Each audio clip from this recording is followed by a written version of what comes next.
What's going on, everybody? I had to start that off in a random way. What's going on, everybody? Welcome to another episode of Culture 316. I am one of your hosts, Jordan Nahisi. And I am your co-host, Mo. What is up, people? Thank you guys so much for tuning in once again. Happy New Year to everyone. I hope everybody had a great, safe, and prosperous holiday season. I know it was for your boy.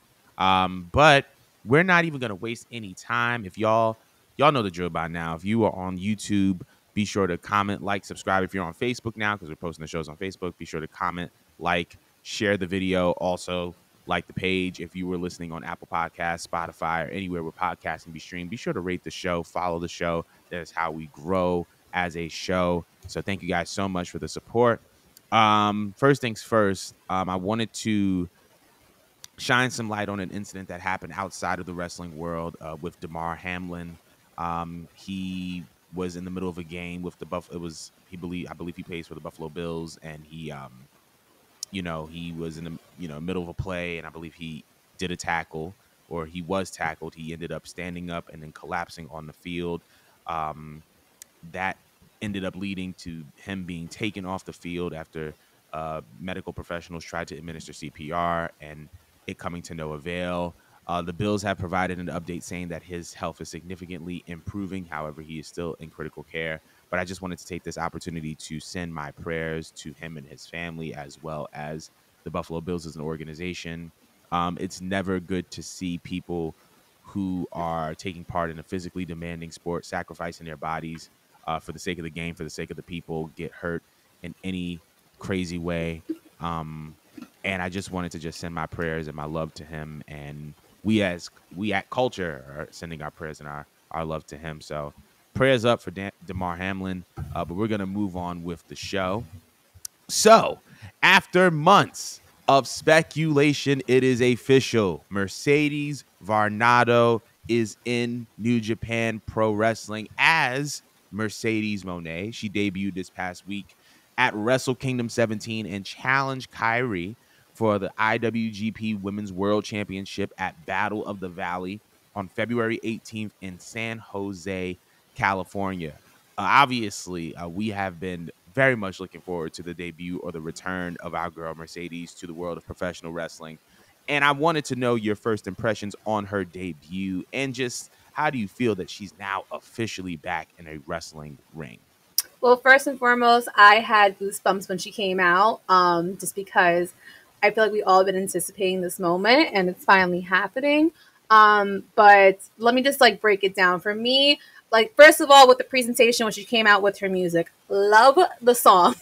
I love it, and I love how Sasha's known for being a little corny, so she has that little annoying thing she does, and she just puts the Monet in the middle of the song, and it's kind of cute. Because she's just known for being this funny and quirky and annoying, so I liked it. It goes with the name, obviously. I love the new name, Mercedes Moné. I think it rolls off the tongue very nice, and I like that she's staying true to her brand, being that everywhere she goes, she reps Mercedes now, so love that for her.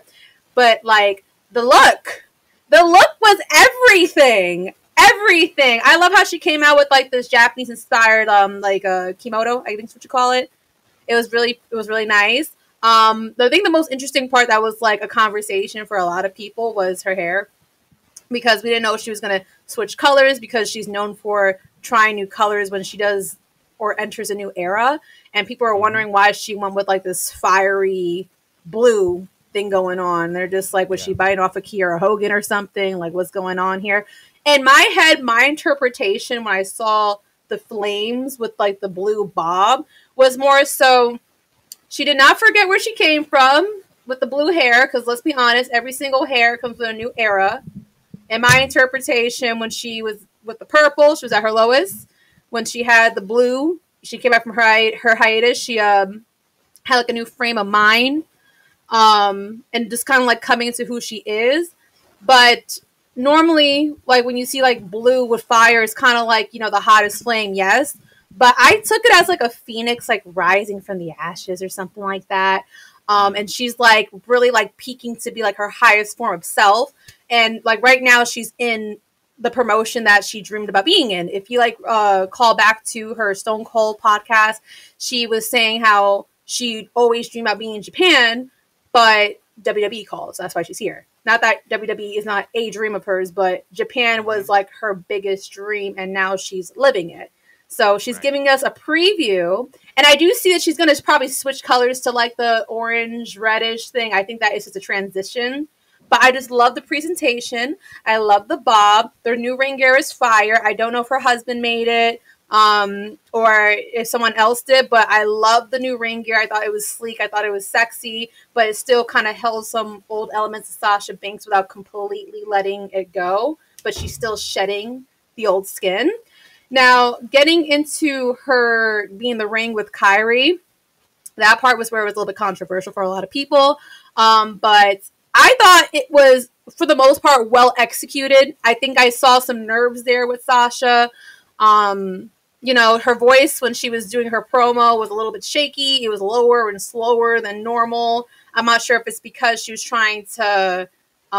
She could have been nervous, but I also kind of interpret it as, all right, maybe she's trying to adjust to the new audience and speak Yeah. a little bit differently. I think that in Japan, when I notice promos, they speak a little bit slower. Not because that they are slow, but just a different tone, a different vibe, a different audience. So that's what I got. But the biggest part that was controversy was the infamous new finisher. Um, and I don't know what's the name of it yet, but it looked like she's supposed to catch you on your back and then flip you into a DDT. And I'm not sure if anyone saw the other clip that was going around on Twitter, but she did it with Luchador. What was his name? You I know, forgot his name. I Honestly, forgot his I'm name. 100% for that. Yeah. But she did it with him, and it looks like it's supposed to be a move where you both switch at the same time. If you don't switch at the same time, it's easy for it to look sloppy. Kyrie kind of fell down, and I don't want to blame either party because, I mean, it's a new move. It's kind of contrived, in my personal opinion. The girl is doing it in heels, and she hasn't been in an actual ring, and now she's in a new area in Japan's equivalent of Wrestle Kingdom. I'm sorry, WrestleMania, and she's doing this new move. And I honestly gotta give her props because it's a move that I never seen before. I don't know where it derived from, but I give her props for like really like coming in and trying to invent herself and give us something completely new. I think a lot of people expected a bank statement. So I respect it. I feel like a lot of people are harsh on her, saying like, oh, she's a botch master. This is why, like, if this is what you guys want to sign up for. This is what you guys got excited for. Like, y'all just haters. Come on now. Like, that was fire. The whole entrance was fire. The presentation was fire. And you know what? It was a little sloppy, but she got the fuck up like a star and she handled it. She handled it and she walked off like a star. So I thought from beginning to end, it was almost perfect. It was almost perfect, and it made me excited for more because it's two people that we've seen in WWE, and we know that their work rate is like top tier, like shit. So I'm hyped for it. I think she deserves it. I think people need to lay off. What did you think about Sasha's presentation, or not Sasha? Sorry, Mercedes Moné.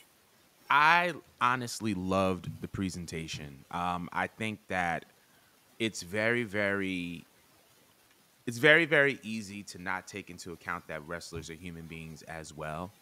And because of that, when people mess up, especially when black women mess up, the world tends to be hypercritical. I thought that it was the perfect way to present her. The first thing that I noticed, um, as you said, was the Jesus, yeah. The first thing that I noticed was that entrance music because it was sampled from something.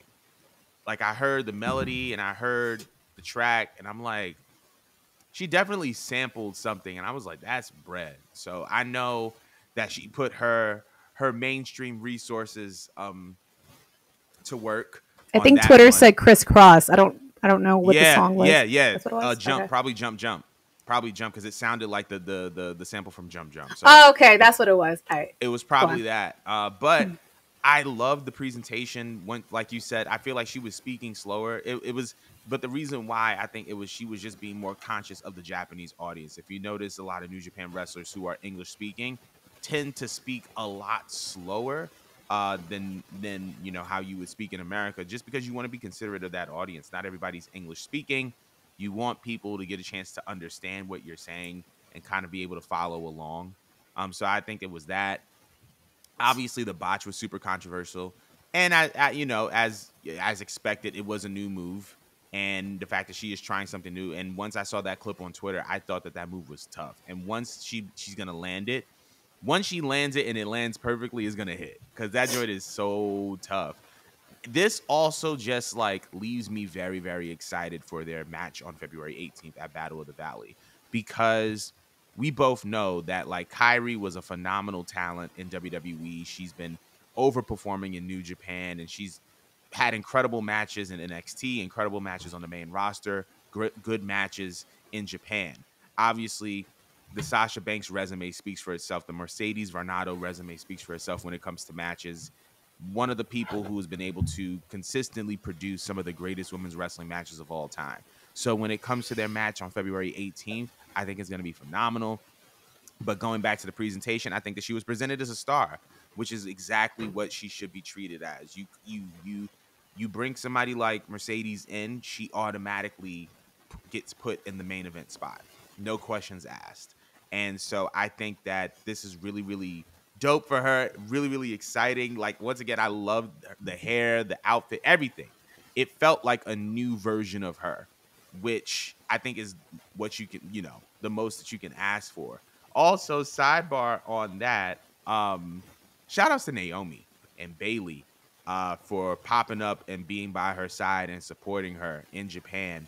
Um, this is something that's a monumental moment in her life, and to see two of the women who are arguably her best friends be there to support her, I thought it was just really, really heartwarming. That picture with Sasha, Bailey, FTR, and Naomi just really, really like tugged at my heart. It was so nice. It was so dope.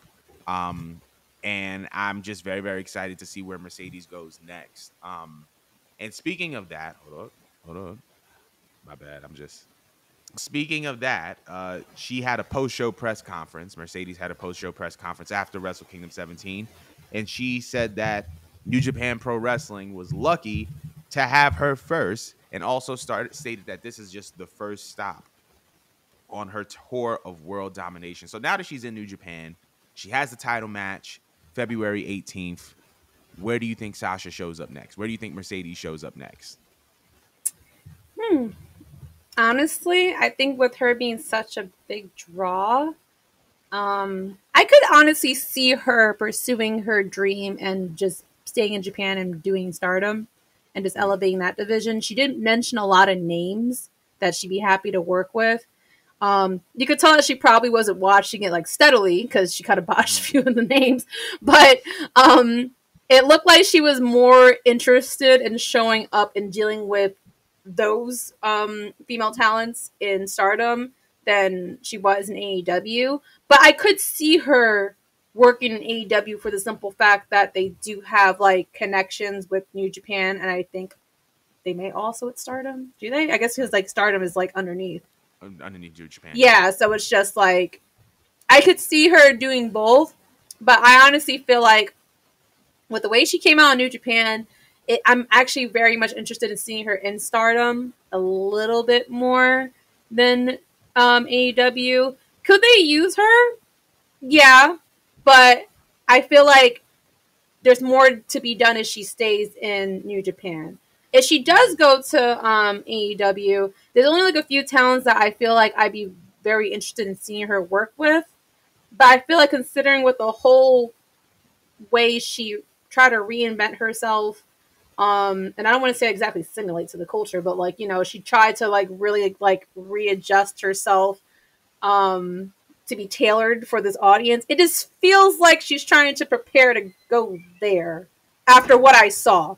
Because in my head, when I first saw her come out, I thought she was going to be the Sasha Banks that I remember. It's kind of odd for her to like tailor herself for the audience, and then she's more likely going to have to switch back unless she develops another character of some sorts Mm. for AEW. But That that's makes where sense. my final answer is Stardom. What do you think? I think that she is going to stay in New Japan and Stardom and work with that division. However, AEW's in LA next week, and Soraya has been teasing this mystery partner, and we talked about this previously on the show, and I said Chris Statlander, but I think she's still injured. And based on the little segment that they had during Dynamite last night, Britt Baker was like, "Well, I'm the boss of the women's division." And then I when didn't see Britt that. chose Britt chose her partner, and it was Toni Storm and Sheeta. She was next to Sheeta and Toni Storm. Sheeta kind of cut Toni a little look, like type of situation, which leads me to believe that Sheeta is going to attack Toni Storm, and Paige Saraya is not going to have a partner, and then that's going to lead to Mercedes Moné being Saraya's tag team partner That would next be week wicked. when they go to LA. Now, am I saying that she's going to be permanently in AEW? Probably not, because I feel like she wants to be in a promotion that is focused solely on the women, and Stardom is a promotion solely on the women. You know what I mean? And the connection that they have with New Japan allows that women's division to be on a bigger platform. However, listen, if we know that, like, if there's anybody outside of WWE that has the wallet to accommodate Mercedes Varnado, it is Tony Khan. And the LA show is going to be one of their biggest shows to date, not just TV shows, but pay-per-views included, because they're going to be in LA with this new presentation and a new set, which we will get to later in the show. They're in front of these media execs, and to be honest, this is what's going to set the table for the next set of negotiations for AEW television, right? They're going to be in front of these execs, and they're going to have to give them a reason to extend their contract. They're going to have to give them a reason to pour in more money into the company. And I believe if you have the Young Bucks and you have the Elite versus Death Triangle in this seventh match of their series for the trios titles. You have MJF is going to be there, obviously, and obviously with this mystery partner, if we see Mercedes pop out, it's going to give the network executives a lot of incentives to invest heavier into AEW Dynamite and Rampage. And I feel like Tony, will probably shell out some bread and be like, hey, I'll hold you down. We'll talk about possibly signing later, but just pop out this one time and we'll make it work. We'll do. Oh my God, so. Yeah, and then imagine her coming back with the belt, like if she does win the belt off Kyrie, and then her popping up. That's like really good, like double promo. Oh yeah, I can see. What if we had a Forbidden Door 2, and we have Mercedes versus Jamie Hayter for either the IWGP Women's World Championship or the AEW World Women's Championship, winners take all. We could have a situation like that. But I do believe that Mercedes' next stop is probably going to be AEW. Not saying that she's going to sign a long-term contract, or maybe she will. But I feel like as far as like just the next stop, I think Monet is AEW. But want to know what everybody else is. In hers. Oh yeah. She's gonna be bouncing. Sorry, go ahead. No, go. My bad.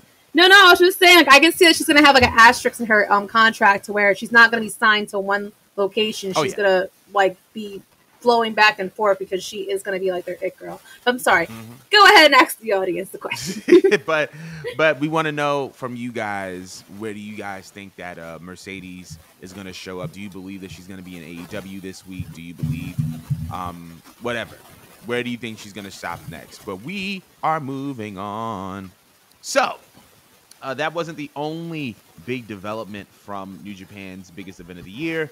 New Japan also crowned a new inaugural World Television Champion in Zack Sabre Jr. when he defeated Ren Narita in the finals of the World TV Title Tournament. He also was able to join TMDK, which is... Shane Thorne, and I forgot his other name, but he was able to join into a faction with them. And I wanted to know your impressions on it, because you had a little bit to say about Zack Sabre's hair choice on Twitter. Oh yeah, you saw that. Because at first I didn't recognize who he was until like I saw the match. Because like I remember seeing like a technical wrestler when I first watched my first ever Wrestle Kingdom, which was like 2 years ago, and like he stuck out to me because like I love technical wrestling. I'm a sucker for technical wrestling, so I didn't recognize him at first because he had like this slim shady like haircut going on. I was like, what midlife crisis is he going through? Not the midlife crisis. It was. I'm sorry. The blonde tips really threw me off. Like it distracted me for like the first 5 whole minutes of the match. I just couldn't stop singing the hook to Slim Shady. I cut it throughout the match. But was it a good match? It was a great match. Now I never seen that belt before in my life. It was the ugliest belt I think I possibly ever seen. Is it meant to look that? It looked very old school. Is it meant to look that way? To be like a square block? I don't know, but I guess they were trying something new because like all of their titles are IWGP titles, and like that was a committee all within itself. So I'm guessing since like New Japan had more creative control over this belt and the development of it, it's like it was just kind of like they were the ones that kind of put it together. So I don't know what the intention was behind it, but It was giving truck driver. Like I couldn't get behind it. Like Japan's known for these like no, it just did. Like Japan is known for like these big, beautiful, heavy belts that are just embellished and they're just lovely. Like hell, if you gave me the choice between having like the New Japan heavyweight belt versus like the original world heavyweight championship in WWE, I might actually go with the New Japan one because it just like looks like rich. Like it just looks like a championship belt. This one I just thought. I didn't think it was pathetic. I just thought it was just like hideous, and it looked a little too old school with just again the squareness of it. But otherwise, I mean, congratulations to him. I don't think that was his first ever title won at Wrestle Kingdom, or was it? It might have been his second. It might have been his second or a third, but it definitely wasn't his first. Yeah, no, but shout out to him. Congratulations to him. It was a damn good, hard fought match, and the man deserves it. I just wish he got a prettier belt because that he needs to dye his hair back first. Let's start with that, and then that belt needs to be reconstructed. I'm not feeling this at Slim Shady, and again, I'm an Eminem fan. Y'all know this shit, all right? Like he needs to. I don't need Slim Shady to stand up. I need to take several seats and sit the fuck down in a hairdressing chair and dye that shit back black. End of story. Go on. Well, luckily, my critique of this man is not hair centric, but I am very, very glad that he is the new world television champion. One of the things that they were discussing while creating this championship was that this will be defended online for free on New Japan Strong, which is their streaming, or New Japan World, I should say, which is their streaming platform, and everywhere where I think New Japan stuff is streamed. So it's going to give Zack Sabre Jr. a lot of exposure, and I feel like this will be a great opportunity to, obviously widen his base, widen his exposure, and now that he's aligned with TMDK, I think it's going to widen their exposure and possibly create a new stable. And so I'm very, very, very, very excited about that. Also, I hope that he keeps the belt on him for a very, very long time, enough so that if they do decide to do a Forbidden Door 2, that we can finally have the Zack Sabre Jr. versus Bryan Danielson match, and this time it could be for the New Japan World Television Championship. So I am very, very excited about his reign. I'm very, very excited about him winning another championship. It's well deserved. He's easily, if not one of the best technical wrestler in the world, and so I'm very, very excited for him. But wanted to know everybody else's opinion. How do they feel about Zack Sabre winning the World Television Championship? But we're going to move on. So, obviously, the biggest story of the night, I mean, obviously, you had the Jay White versus Kazuchika Okada match for the IWGP World Heavyweight Championship, which had a very, very interesting end to it. But the biggest story of the night, Kenny Omega, Will Ospreay, IWGP United States Heavyweight Championship, and what critics are calling an absolute classic. Some people are saying that this was Kenny's best match since his match with Okada, which is a very, very heavy statement. Now, I am still actually watching the match. I'm not at the moment. I'm clearly recording. But, like, I'm still watching the match. So I'll have a more educated opinion when I finish it.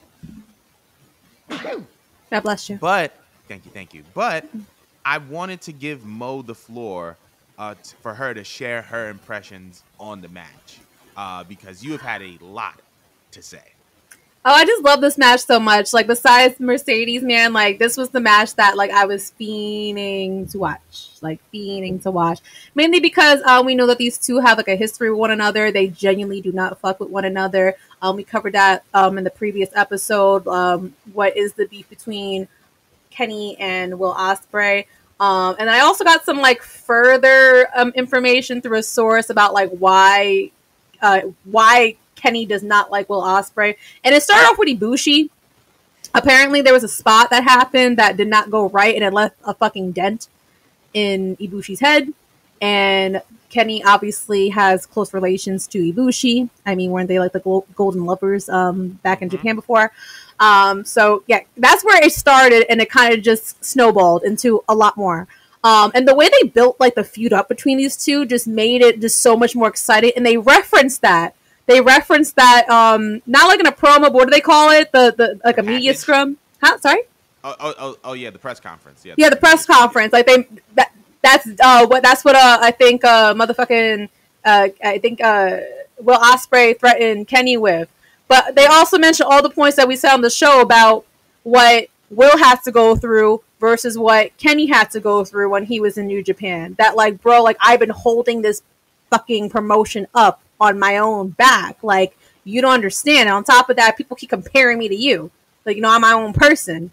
You know what I mean? Like it sucks when like you've been busting your ass off and you literally been like carrying this company through the pandemic and everything, and everyone keeps comparing you to the person that you just went after. Like it's like you're your own individual. You're building up your own little name, your own little empire. It's like people keep comparing you to him. So it just felt like he had something to prove because he wanted to just stop it all. You know what I mean? I got emotional when I listened to that. And I watched the match. I was just like, oh, this is going to be nasty. Because they hate each other. And it showed during the match, y'all. The punches were stiff. The kicks were stiff. Like, that little thing that they normally do when they bend you over and they do, like, the little kicks, the little soft kicks, and they kick you in the face. No, he was for real kicking him in the face. I was like, bro.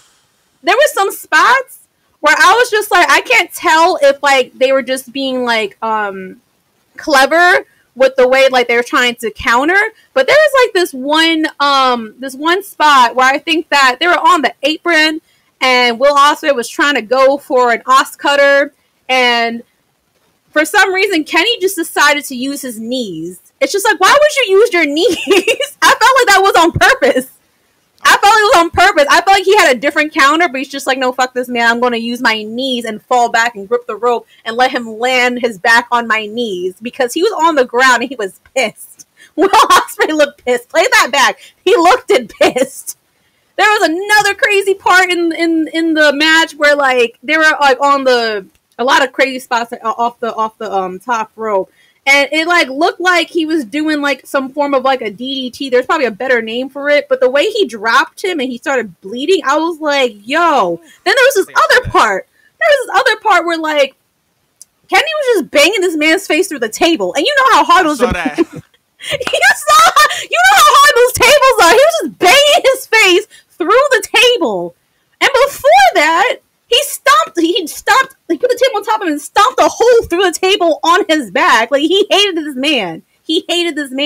It was like, so like, it had like my heart rate going because you could tell that they really don't hate each other. So that they really do hate each other. So it's just like when you're watching, some parts of it, you can see that they're trying to just deal with each other, but there's some parts where they're just like, one hits the other one so hard that they're trying to like come back harder. It was crazy. It was very good storytelling. I don't want to spoil the end because Jordan's going to watch it.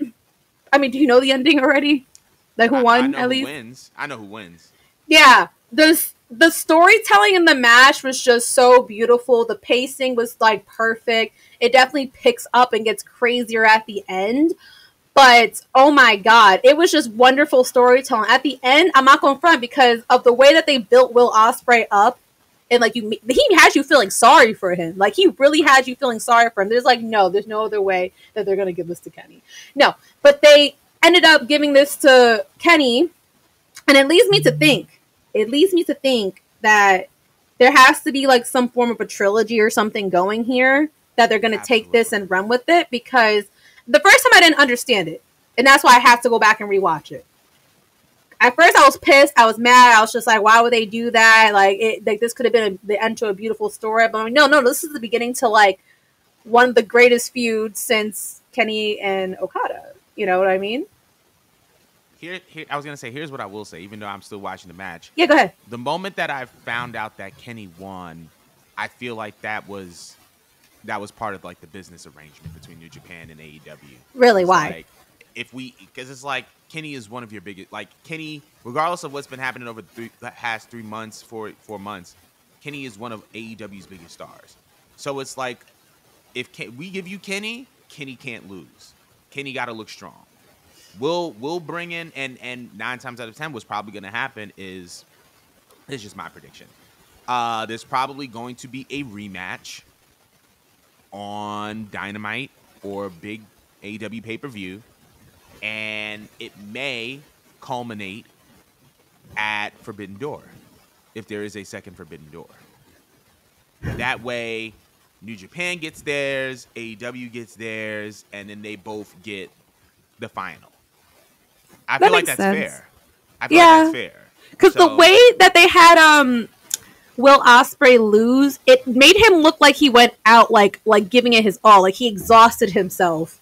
And there was a point where at the end you thought that he had it, you thought that he really had it in the bag because he like put the last like ounce of like the last health point he had left. He just put that into what he was doing with Kenny, and then Kenny just got the upper hand. So like it wasn't like an outcome where it just looked like, yeah, he did win clean. Don't get me wrong, Kenny did win clean, but it's not like Ospreay didn't go out fighting with everything that he got.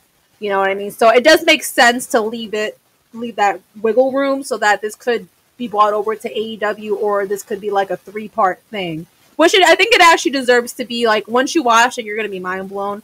I just thought the ending was perfect. I thought it was wonderful. I'm not sure if you watched the post-match conference. Did you watch that? I think did you? Not between Kenny and Will. So yeah, you got to watch that one when I give you a chance. That made me emotional because what happened to my mic? Do you hear me? Yeah, I can hear you. Okay, I don't know what the hell happened there. I heard feedback and then stopped. Anyways, I was listening to it, and God, like, that just got me in my feels because Will, the way he handled the loss, I mean, I'm not sure if he's just that good of a freaking actor, man, but the way he just handled the loss, it just seemed like he had something to prove, not to just everyone, but like to himself, and he failed, and it had me emotional, man. And then this to just like throw salt into like the wound of this man sharing his life story. They had Kenny come out and just basically just say like, now you see, like, now you see through the bullshit what I've been trying to say about this place. You know what I mean? You're all the same. You're all the same. Like, it's so perfect. He's such like, I forgot how good of a villain that Kenny was in New Japan, but like when you watch that like post like match conference, and I don't want to spoil it, like you just need to watch it, just it's really fucking good. It's just that like Kenny just throws salt in the wound of this man's sad ass life story about how he basically just failed Japan. He just failed himself, man. Like he was just like breaking the fourth wall of how shitty this place fucking is, and that he just had to just come here and beat your fucking ass so you could see it. You know what I mean? It was perfect. It was perfect, and I can't wait to see these two go at it again, and possibly one more time. But everyone needs to watch that match. If you don't watch Wrestle Kingdom at all, people, at least watch that match. Like, I promise you, it's like already match of the year in my eyes. Like, Dave Meltzer better give me like 6.5 out of stars for that shit. Anyways, I'm gonna leave it at that. I'm gonna watch the match, but let us know what you think about this match in the comments as well. But moving on, yeah. So while we're on the topic of Japan, we cannot forget that WWE superstar Shinsuke Nakamura faced the Great Muta in his retirement match at Pro Wrestling Noah on New Year's Day. Many wrestling fans claim that Pro Wrestling Noah presented Nakamura as the superstar that he should be presented as in WWE. So my question to you is, do you believe that WWE dropped the ball with Shinsuke, and do you believe that it's going to change under Hunter's rule? Yeah, I really feel like Shinsuke felt very regular when he came to the main roster.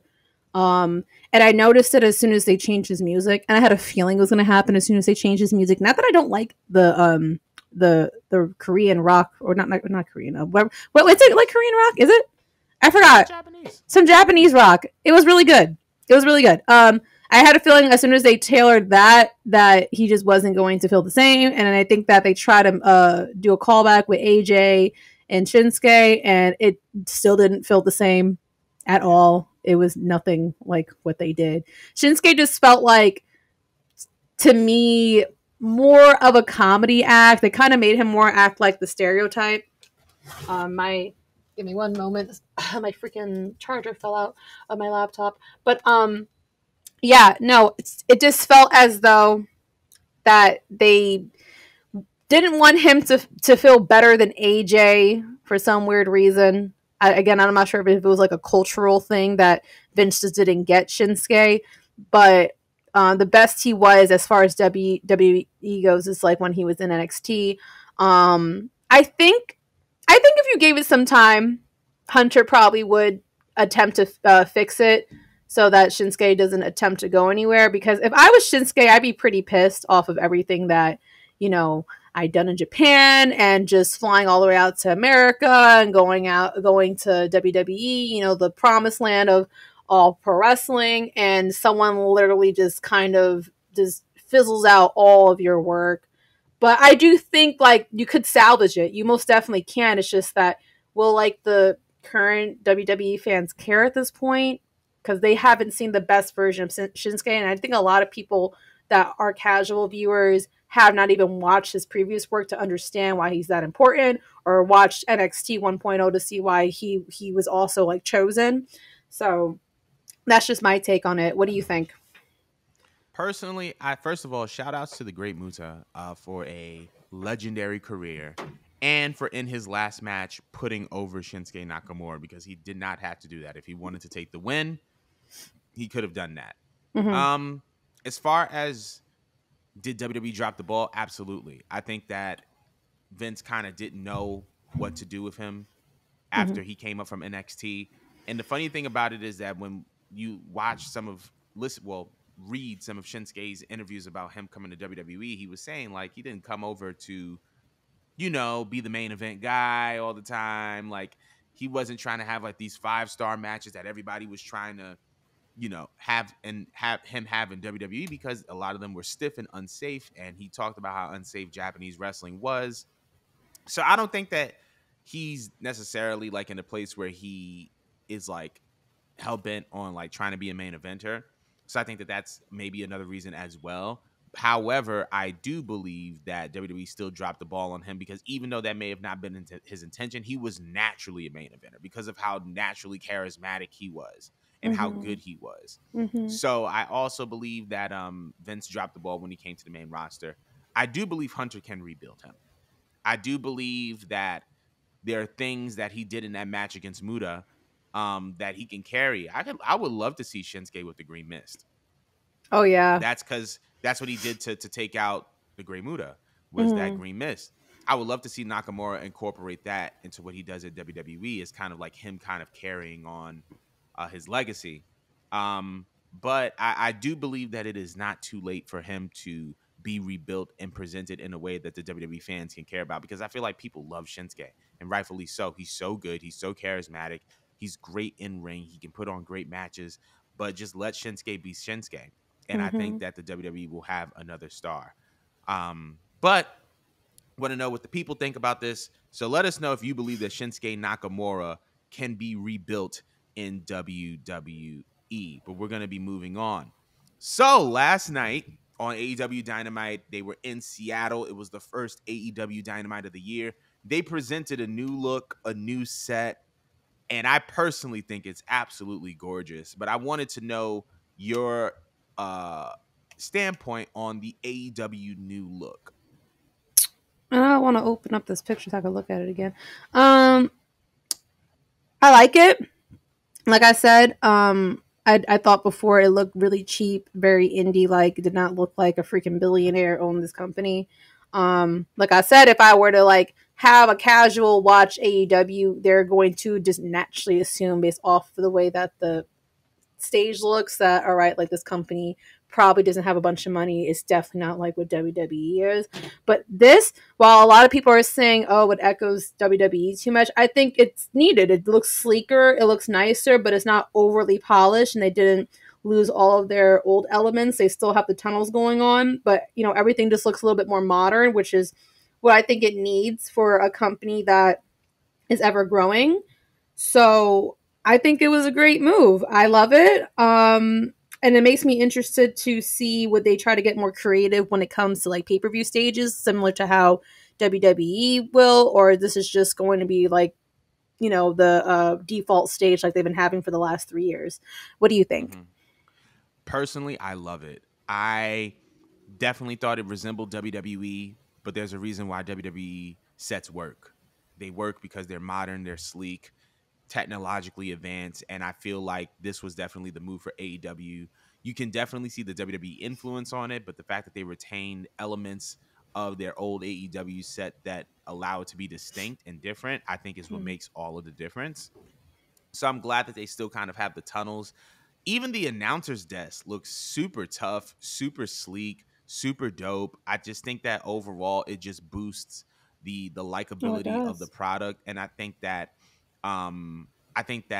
little things like these are going to be a good look for when they're trying to renegotiate for television rights for an extension on Warner, because now you have something to literally invest in, because that set looks beautiful. In addition to that, the show last night was really, really well produced. And I think that, and the intro as well. The new intro is also well produced. Mm. Interesting how they have like SmackDown and Raw colors now as far as the red and the blue. But I just think that it's dope. Like this is something that AEW needed more than they needed another piece of talent. They just needed better presentation, because sometimes it's not about the product, it's about the presentation. And one of the things that I kind of predicted earlier in the year was that when it comes to AEW's product in 2023, I think that it's going to be on par with a WWE product, because the presentation is going to look different. So I'm very, very excited about this new look for AEW. Want to know what everybody is feeling about this new look from AEW, but we're going to move on. So, speaking of AEW, let's talk about their tag team champions, shall we? Because everyone loves the Acclaimed except for Karen Jarrett. Let me explain. So, apparently, the creator of Total Nonstop Action took exception to Max last week's Max Caster freestyle, referring to Karen Jarrett, the wife of Jeff Jarrett, as someone who was stealing his money. This led to Karen Jarrett storming the internet, exposing details of her previous marriage to Kurt Angle after stating that she had taken the quote-unquote high road for too long. According to Karen, Kurt Angle had multiple extramarital affairs with former WWE superstars Kelly Kelly and Dawn Marie. Kelly Kelly ended up taking to Twitter in response to Karen, saying that there was no form of extramarital affair between her and Kurt Angle. Um, and on top of that, Kurt Angle actually responded to this and saying, like, when somebody's using your name from 12 years ago, like when somebody's using your name from an incident from 12 years ago to get new heat, like essentially just kind of voicing his displeasure here. But um wanted to know like your takeaway of this entire situation, because this is sticky. This is sticky, and a lot of moving pieces are involved. So Well, first off, don't shock me just because almost all wrestlers are whores. I mean, but you can't blame them because you're on the road for that many days out the year. Your body's in pain. You're stressed all the time. You had a boss like Vince like yapping your ear, and you're all fighting for a spot. So there's so much tension. Everyone's half naked and stuff like that, and you have no choice but to just kind of like trauma bond with each other. And on top of that, they had like the finest of women back in Kurt's day. And Dawn Marie, ooh, I know a lot of people when it came to like expose, their eyes were on Kelly. My eyes was personally on Layla, especially, and Brooke. That's just personal preference, people. If that's the lineup he got, then good job, my boy. Good job. Like, what? That's good. Kelly? You got a piece of Kelly? But Dawn was fine too. She's very underrated. She's very underrated. And she wasn't even there for a long time. So again, good job, my boy. But my thing with her, cheating is not great, y'all. I'm not condoning cheating, but right. my thing is that you're coming out about it now. For what? What does that do for you coming out about it now? Do you want our sympathy? Do you want us to care? Like, it's so odd for like to choose now. Like what you said, like 12 years past a decade. That's just weird energy to me. It just comes off like you're bored, you're irrelevant. You see that your ex-husband or whatever, they're divorced, right? right? But Kurt and That Karen are divorced. Yeah, okay.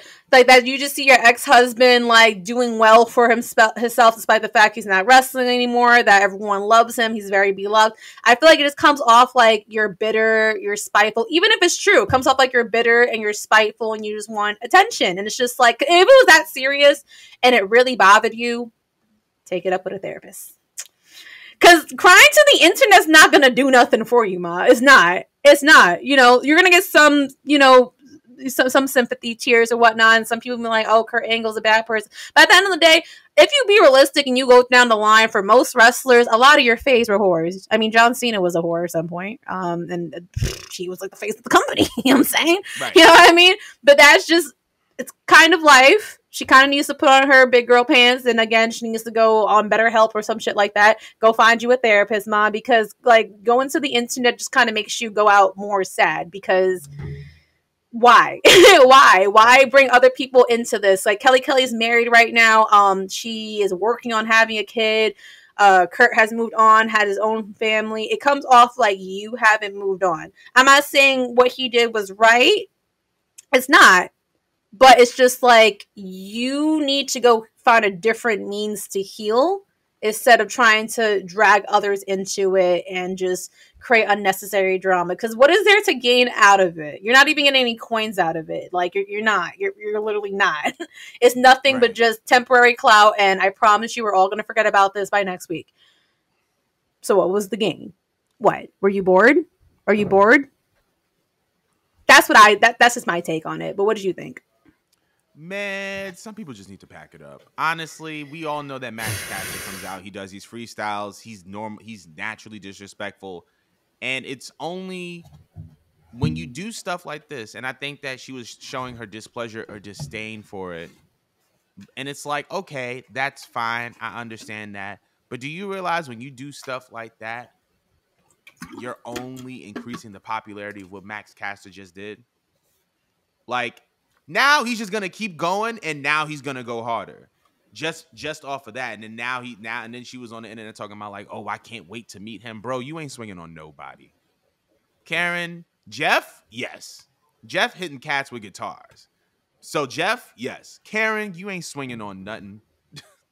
You just need to you just go to God in prayer if it bothers you that much. Like it's really not that deep. But I just when I saw this whole thing unfold, it was like one of those things that I saw multiple red flags. Obviously, like, the whole whenever you obviously like dealing with somebody's marriage and somebody's family is a very, very touchy subject, and that's on Max.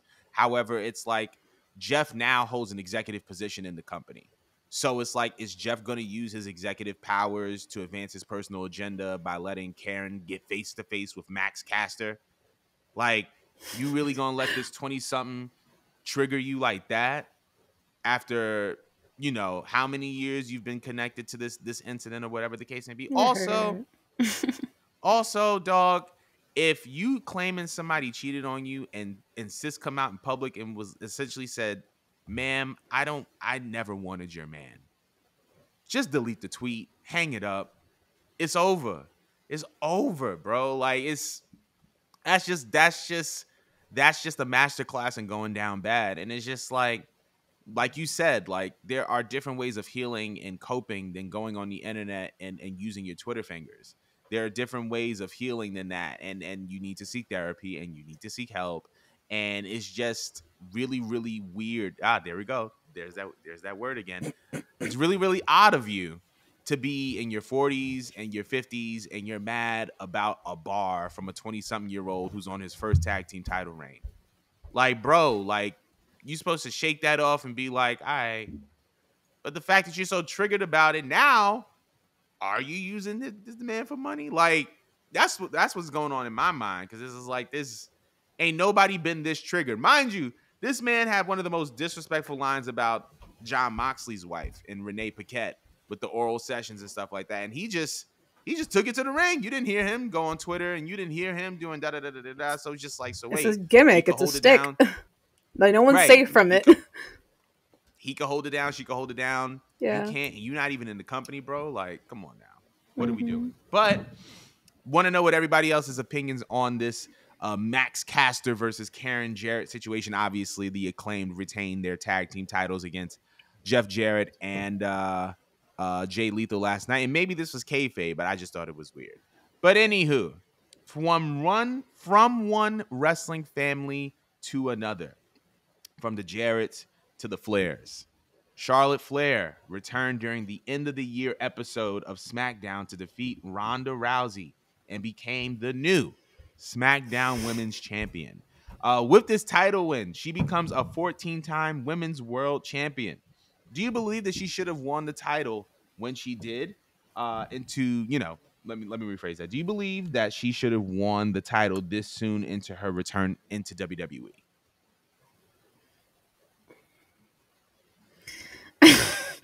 I, and I'm so stressed out.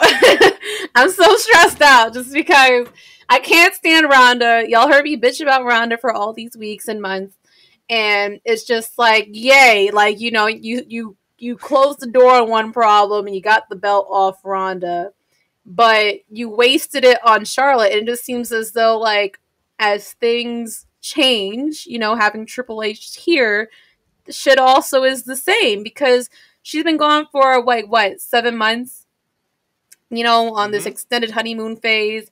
And, she comes back, she reinvents her look. I'm actually happy for her in that aspect, but to come back and, like, not even, like, really make it a feud and just hand her the title. Like, if she would have won the title off of Ronda and they at least tried to attempt to make a feud out of this, perhaps I could have, like, dealt with it a little bit better. But to just have her show up on her first night and just take the belt back, I was really irritated. I'm just like, why are y'all rushing for this girl to beat her father already? I'm not sure if she, like, is attempting to have kids or something soon and she really wants to settle down. That's what I'm starting to think. Because it's Yeah. just like, it's so odd to me. It's so odd that, like, you give her the belt so soon. And, like, again, Triple H is in power. Like, why would Triple H want to do that? I feel like there's a discussion behind closed doors that, like, Charlotte maybe not wants to be around for, like, not for a long time, but I mean, I feel like soon she's gonna take another hiatus or something to Mm-hmm. probably start a family. Because, like, what is the rush when you had that entire roster? I'm not sure if this is like a cry for help because it's basically confirmed that Sasha and Naomi are not coming back anytime soon. So, like, let's just build a whole brand around Charlotte. Like, it, to me, just it just, it didn't make sense. It didn't make sense. Like, this was your time with all three of those names I just mentioned being away to, like, give someone else the floor to, like, grow and prosper. And I just feel like that whole division feels like a waste. And it makes me, like, understand further why Mercedes just, cut ties. I get it. Like, this is the shit you're gonna have her come back to. You know what I mean? Um, and again, Charlotte's actually not a bad talent. I only just dislike her off of her booking. Because I feel like she has the pull to at least say that this doesn't seem right. Like, you know what I mean? Like, if she was for the division, she would give it to someone else and have a feud with someone else.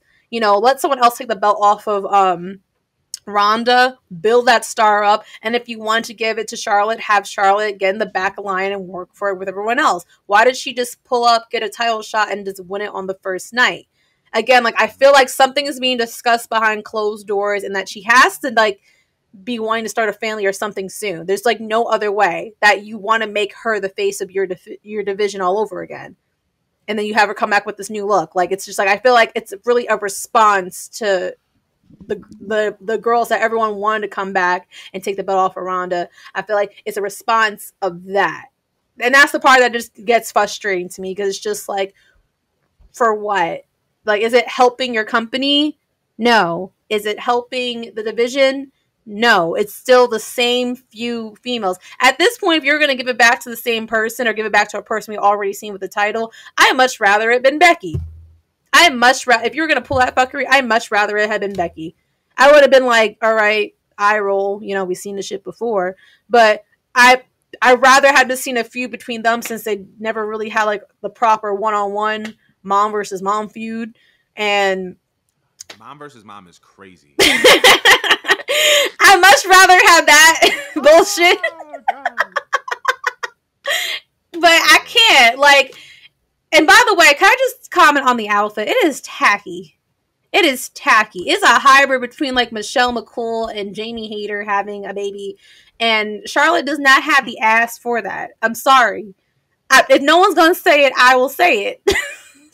Like, she you tell me that people sat there and looked at her and designed that outfit and thought that, yeah, that makes sense. Like, I hated it. I hated it so much. I appreciate her taking off the goddamn robe finally, but I feel like if she was gonna switch her ring gear around and she was gonna drop the robe, there should have been like a symbolism. There should have been like something like a scene done where she could have had burnt the robe or something and just set it to flames or threw it into the garbage or something. I would love to have seen a nice transitioning instead of her just showing up and appearing in a new ring gear without the robe, because it just would have been like powerful to just know that, like, all right, I'm shedding the Ric Flair stick and I am now just Charlotte Flair. Like, get used to Right. just Charlotte Flair and associating, but just like women's wrestling with just me and not that, okay, that's Ric Flair's daughter.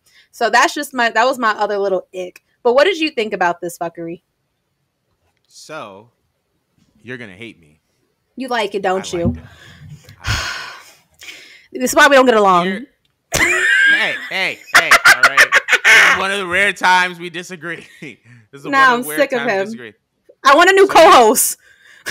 absolutely not. Um, here's what I'll say. Right. So and this is the reason why I liked the decision. I don't want to hear this. We were just saying fire Ronda Rousey like a month ago. So it's like, okay, I think the priority is to get the belt off of Ronda. If I'm Triple H, if I'm creator, it's like I got to get the belt off of Ronda, right? So it's like now I got to get the belt off of Ronda. What's the next line of thought? Okay, who are we gonna give it to? We gonna give it to Shotzi? Are we gonna give it to Liv Morgan again, even though people were sick of Liv Morgan? Are we gonna give it to Tegan Knox, even though she hasn't really fully stepped into who she is? Are we gonna give it to Raquel? Are we gonna give it to Natty? Naomi isn't back. Sasha isn't back. If we take someone from another brand, people are gonna complain because it's like we made the draft for the reason. Why are we gonna be going back on the draft? Fans are going to complain about that. What's the easiest route? Okay, get Charlotte, bring her in, have her take the title off of Ronda now. I was like, okay, so that happens. What are the benefits of Charlotte having the championship? Well, she holds it until WrestleMania 39. Regardless of whoever wins the Rumble, they're probably going to have two formidable women's champion opponents, right?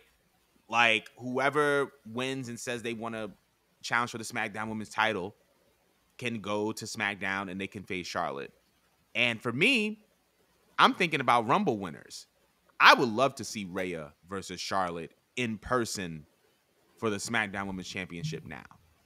I wouldn't mind seeing anybody who wins the Rumble going up against either Charlotte or Bianca. But now that you have Charlotte in the picture and she has a title, I feel like it makes it a lot more reputable. Now, am I saying that I'm the biggest Charlotte fan? No. I do think that she's one of the GOATs. I do think that she is in a position where she is very, very important and significant to the history of that company. However, I do like you said, I do believe that WWE is just like squeezing whatever they can out of Charlotte. And even Charlotte is squeezing whatever she can out of Charlotte because she's married now. You don't know when she's going to have a kid. You don't know if she's going to want to return to wrestling after having that kid. And so it's like when you have a talent like Charlotte operating on a timeline that she's operating, you got to get the most from her that you can. You got to think about it like this also. When did Sasha, Charlotte, and Becky debut on the main roster? Almost 10 years ago. They don't have the same amount of, obviously Sasha's in a different company, right? But Mm-hmm. but Becky and Charlotte don't have the life that they had 10 years ago. They're a little bit closer to the end than they are the beginning. Becky has been and there were rumors of Becky receiving offers in Marvel and taking Marvel roles. I assume that Charlotte would probably get into the same movie spectrum or another space where she would be doing something different from other than wrestling. And it's just like when you have talents like Becky, when you have talents like Charlotte, it's like, okay, what can we get from these girls and how can we get it and move on? I believe I would much rather have Charlotte as the women's champion than Ronda as the women's champion because I don't want to see Ronda at WrestleMania. I don't want to see Ronda versus anybody at WrestleMania with Ronda being the champion. Mm. I can tolerate more Charlotte being a champion going into WrestleMania because I feel like there's a greater opportunity for her to have a better, cleaner match than Ronda would have on that stage. If it's Rhea versus Ronda, Um, if it's Rhea versus Ronda and Rhea's in that match based on what she did with Shotzi, I don't want to see her mess up on that level. I would much rather see Rhea and Charlotte. But that's just like my opinion and my take on it. But what were you gonna say? that's fair, but I thought about it as you were saying. I'm like, if you wanted to have someone win the Rumble and like have something new and have something fresh and have a different champion dethrone Ronda, you could have just had played around with the fact that she stemmed with Shayna and had like a Shayna turn on Ronda, and then that could have been like the birth of having like the Shayna that we remember from NXT if she won the Rumble, because that would definitely have reconciled the differences from the 2020 Royal Rumble where Shayna was supposed to win, but then they made Charlotte go over because fucking Charlotte. You know what I mean? And they could have had Shayna, and I could have had stomach that actually. I really could have stomached Shayna winning and seeing a turn and having Shayna win at Mania. But I just wish they would have but that would still give Shayna enough proper time to have been built up properly. And it just would have been something new and it would have been something fresh. And if you want to have Shayna run through the division, she could run through the division. Or if you want her have her go up against Charlotte, that would have been cool with me.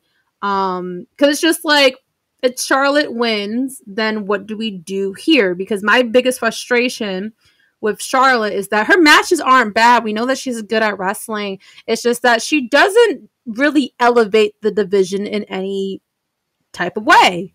And again, it's nothing new and it's nothing fresh. You know what I mean? Like, Yeah. and I know Hunter's trying a lot of new things. There's a lot to clean up. He's done some good things in terms of like, women's tag teams and try to make factions and give certain names shine. But I just felt like that this is like it was a missed opportunity to again properly do something with Shayna, because right now she's like freaking Ronda's lifeline. Yes. What if? And this is something that, and this is the reason, another reason why I wanted, why I can see a Charlotte, like why I would like to see Charlotte hold the title until Mania. What if they have the Rumble? Ronda and Shayna are in the Rumble. They're taking out everybody. Shayna throws Ronda over the top rope. Shayna goes on to win the Rumble. Mm-hmm. Shayna goes on to face Charlotte at Mania. Oh, that could work. And then Shayna wins. Because here's my thing. This is kind of very, very similar to the idea of the New Day winning the NXT tag team titles, right? Yeah. Because love New Day. It's never wrong when they win the tag team titles. But the reason why I was excited for it is that whoever beats the New Day is over. Yeah. Whoever beats the New Day is way more credible than they used to be. Mm-hmm. We've been consistently talking about how do we get Shayna back up to the level that she was at. Shayna beats Ronda, okay. We already publicly, as wrestling fans, don't have the most positive perception on Ronda. She beats Charlotte at Mania? Different ball game. You can always revisit Shayna and Ronda because they have a friendship. Yeah. Look at KO and Sammy. That's been revisited a million times. It'll always be fresh because there's always a friendship. They could have Shayna and Ronda in the Rumble. Shayna throws Ronda over the top rope. Shayna and Ronda have a match leading up to Mania, and Shayna wins. That builds her momentum. She ends up winning against Charlotte. Shayna then goes on, has this long reign, and then Shayna and Ronda have a match at SummerSlam for the title. You know what I'm saying? Like, you could always run that back. Hmm. You could always revisit that. But if Yeah. the idea is to rebuild Shayna Baszler, it's going to mean way more for her beating Charlotte Flair than it does if she beats Ronda Rousey. Because to the public eye, to the WWE eye, Charlotte Flair has more credibility in a wrestling ring than Ronda Rousey. That's fair. All right, I'll accept that. All of the stuff I before, I was not hearing it, but that one I could get behind that.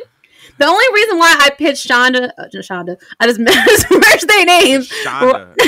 Shonda, What is that? Shayna from Queens? right? Shonda. Shonda. But the only reason why I pitched the feud between those two is that I think it's something that the very small minority fans left with Rhonda and Shayna, because of the fact that they know that they're friends in real life, and that's clearly Rhonda's comfort zone, being around Shayna. I was wondering if they ever feuded, would that possibly be the only good promo that I could get out of Rhonda since her 2018 run? Considering that they know each other and they're comfortable and they both are MMA friends, so maybe they would try to tailor their match style for when they actually do feud to like have more MMA stuff, or maybe have like a more submission based match for them. Because if they had a match that was just based off of submission, That'd be tough. which we haven't seen a submission based match, I think that would have been iconic. And that would have been the only way you could try to like salvage Ronda, but have her like still lose and give Shayna the W. It's just that, again, we would have to stomach her. But I mean, the way you painted out with Charlotte, I can't be mad, because I mean, yeah, like I do want to see good wrestling matches at the end of the day, and it's to the point where I don't care if I miss WWE sometimes, because I don't want to deal with Ronda. Like, I'm sick of the women's Right. division. But yeah, that's my little take on it. I think we missed a topic here. Did we? We were supposed to Missed a discuss topic? Money in the Bank in London. Oh, yes. And that's how we're going to end the show. Yes. So, it was announced earlier today via Bleacher Report, or at least that's how I found out about it, that WWE will be returning to the United Kingdom with its Money in the Bank premium live event. It will be on July 1st, 2023 at the O2 Arena in London. How do you feel about the fact that Money in the Bank is heading to London? Now this makes two premium live events in the UK over the course of a year. So I just wanted to know your take on that. Oh, I'm here for it. I love it. I enjoyed when they were doing Clash of the Castle. I thought the audience was fun. I love what they did with the stage there, and it makes me excited to see what kind of stage they're gonna rock with for Money in the Bank. I do want to see like more shows in the UK just in general. So I think it's awesome. What do you have any like ideas about what they would do differently for Money in the Bank if it was in London? Well, I don't know if they would do anything differently necessarily. Obviously it would be dope to see Drew win the Money in the Bank in UK, considering that he lost the opportunity to win the title. Do you think people However, would I care? just feel like huh? You think people would care by that point? I I think people would care. I think that I think that people would care. I feel like, but there are also opportunities for other things to happen in the UK outside of Drew. I think there's some superstars to pay attention to. Pete Dunne is number one on that list. I can see Pete Mhm. Dunne having a big moment at that show in the UK. But as far as like the show overall, I don't think that they need to do anything different. But I think that Money in the Bank is the perfect show to have in the UK because it's an unpredictable show, and the UK is an unpredictable crowd. And so when you kind of merge those two concepts and you mix it in with the fact that anything could happen at Money in the Bank, there's going to be two Money in the Bank winners. One can cash in that night. Another one can hold on to the briefcase. Championships are going to be defended. You don't know which is going to be cashed in on what. Since now, Austin Theory tried to cash in for the U.S. title. It's like, oh, now somebody could cash in for an Intercontinental title. Somebody could cash in for, whatever. Hmm. So I'm very, very eager to see what they do, but I don't think that there's going to be anything like significantly different. But the crowd is going to be a major, major factor I, into this. I only saw that because they put more effort with the stage, and then they had Tyson Fury come up. That was obviously like a Hmm. big pop of the show. And the pacing just made it feel like it was a standout pay per view the entire year. So I just feel like, Yeah. considering that it's a rarity for them to go fly out the country, to go to places like obviously the UK, I feel like there has to be something sprinkled in there to make it differently, because like, why did you Hmm. choose London of all places, you know what I mean? So I expect a guest appearance. I don't see Drew winning because I just don't feel like people would care, but if Pete Dunne won, that'd be something I definitely could get behind. I would definitely like to see someone from Europe in general just win something in the UK, because I you wasted Broken Dreams, you know what I mean? So I personally can't care. I can't find a fuck to give. You can't play what? Ooh, Gunther versus Drew for the IC title in the UK. Ooh. Ooh. Ooh. I'm That's intrigued. I'm yes. intrigued. I'm interested in that. That Yeah. just randomly popped into mind. But keep going. What were you gonna No, say? no, no. Actually, I could actually get behind. Don't put him in the Money in the Bank, but give me a one on one, and I could deal with that. Give someone else the Money in the Bank, because me personally, I feel like Money in the Banks are just more interesting when like a heel wins. So Yeah. I kind of don't need to see Drew as a heel. I like him more as a baby face. So if you could give me like a heel Gunther with a baby face Drew, do what you will with that. That I could get behind. But like, save the Money in the Bank for someone else who doesn't get enough shine, who hasn't had the opportunity yet, because that's just what I feel like the Money in the Bank is built for. Hmm. That's my take. I was gonna say though, what do you feel about the fact that they've had two events over the course of like a year though? Like this is the second UK paper. I don't think that the WWE has done two events kind of in the same region, with the exception of Saudi Arabia. Do you think that it says WWE is kind of favoring the UK a little bit over other places in the Well, yeah, world, because it's or like safer. It's not as stressful to get over there. The crowd's like amped up. You don't have to throw as much money, because like when it comes to like Saudi shows, it's like you always have to have star power. That's stressful to try to call these big names up and try to get them to give a fuck to show up again, because at some point they don't care. They already have like something else established elsewhere, whether it's movies or whatever. You know what I mean? I feel like at some point it's gonna all fizzle out, because these people are getting older, and they all can't keep hanging. How many times you're gonna call? Well, Taker already retired, but how many times you're gonna call people back like Goldberg and stuff like that to show up? You know what I mean? They're running out of names to call, and it's gonna become more apparent, and they kind of need to focus again on different crowds. And kind of follow a similar formula to what they did with Clash of the Castle, because I just thought, to me, that gives back more to like the product. You know what I mean? I know that they get a lot of money out of Saudi Arabia, but it's just like I don't see that being a thing within the next 5 years. I feel like it's gonna have to like stop hmm, and take a halt. Because like, again, like who are you gonna keep calling?